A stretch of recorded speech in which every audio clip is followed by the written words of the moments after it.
same as with the jerks of the year, we're going to be moving up based on how much support these people got.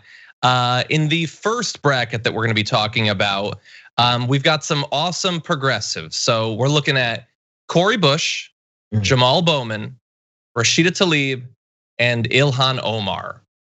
So we've got some people who are already in government, some are gonna be joining it very soon. What do you all make of that? Who's your Turk of the year out of that group?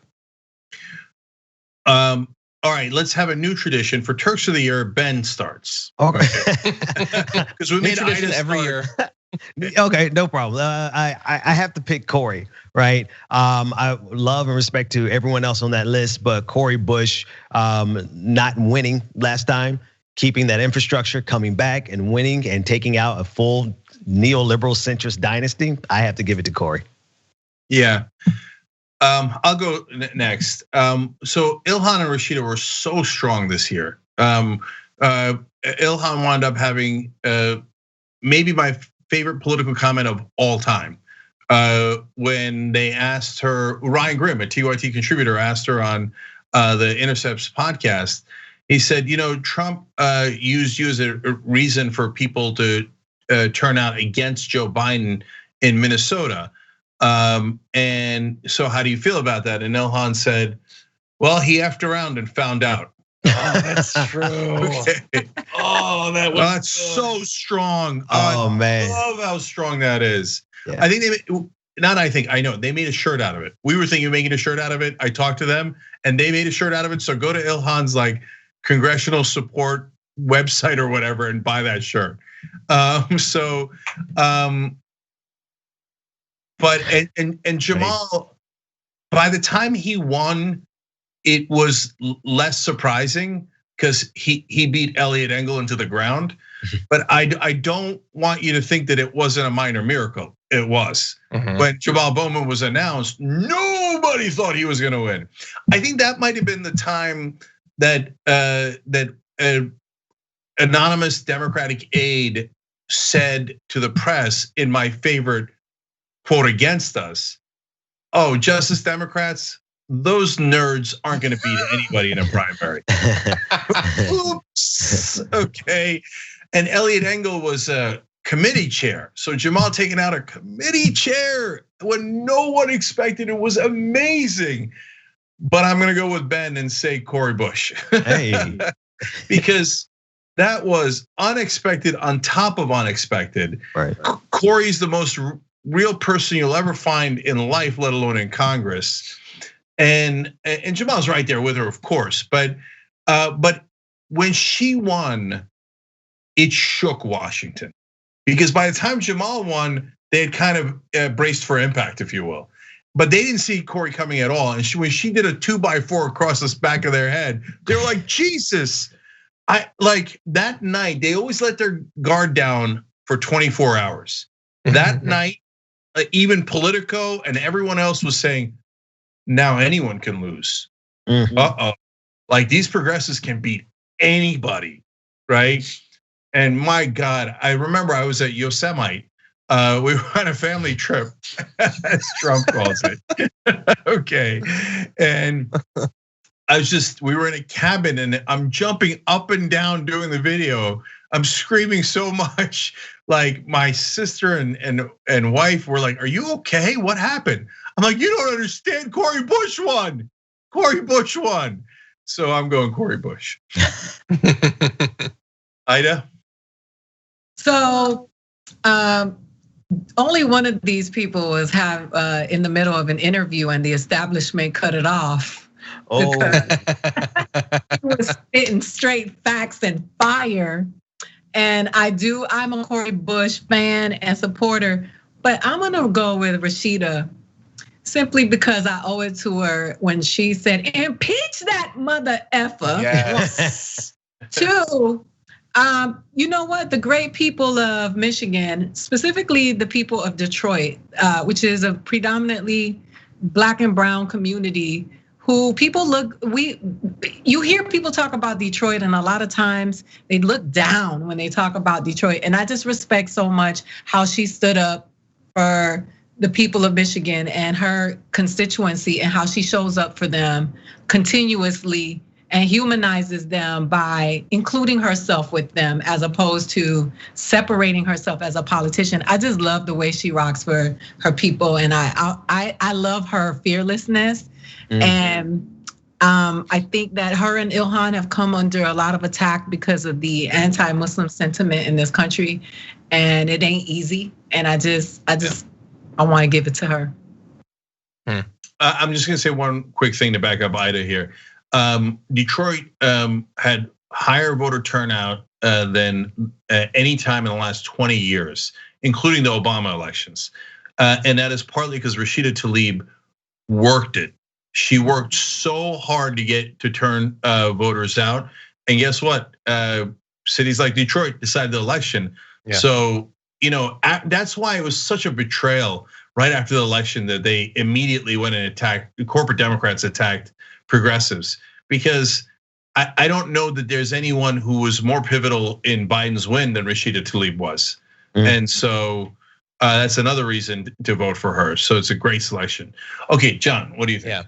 Yeah, and by the way, not to mention awesome progressive activists in Georgia as well in that incredibly close race. This is such a tough one. This is honestly, like for me, this is maybe one of the toughest of all of the brackets. Like I really want to give it to Cori Bush because for a long time, I considered AOC to be the perfect example of what we want to happen in terms of getting someone into Congress. This person who comes through activism, is out there, working hard for the right things, and then just through their like sheer passion and energy, gets elected and takes down someone so powerful, so entrenched. But the thing is, honestly, there's elements of Cori's story that I feel like is even more perfect for that. Like the fact that she lost the first time and said, okay, next time, and she did it next time. Like that is so tough, and she must have questioned herself so much along the way, but she got it done, and that's so incredibly inspirational. I mean, Jamal Bowman, similarly for taking down someone who, I'm always gonna remember Elliot Engel for his appearance in the early months of the pandemic saying if I wasn't in a primary, I wouldn't be doing this appearance and getting caught because of that. And Jamal Bowman also is just one of, like, is there anyone more obviously just a nice, positive person who just makes the world a better person around them? Rashida, I think, deserves so much credit, but will never get credit for being, as Aida pointed out, like she was calling for his impeachment when basically nobody in elected office was doing it. And eventually, they'd almost all, with like one exception, come around to approving of his impeachment. But she was out there first.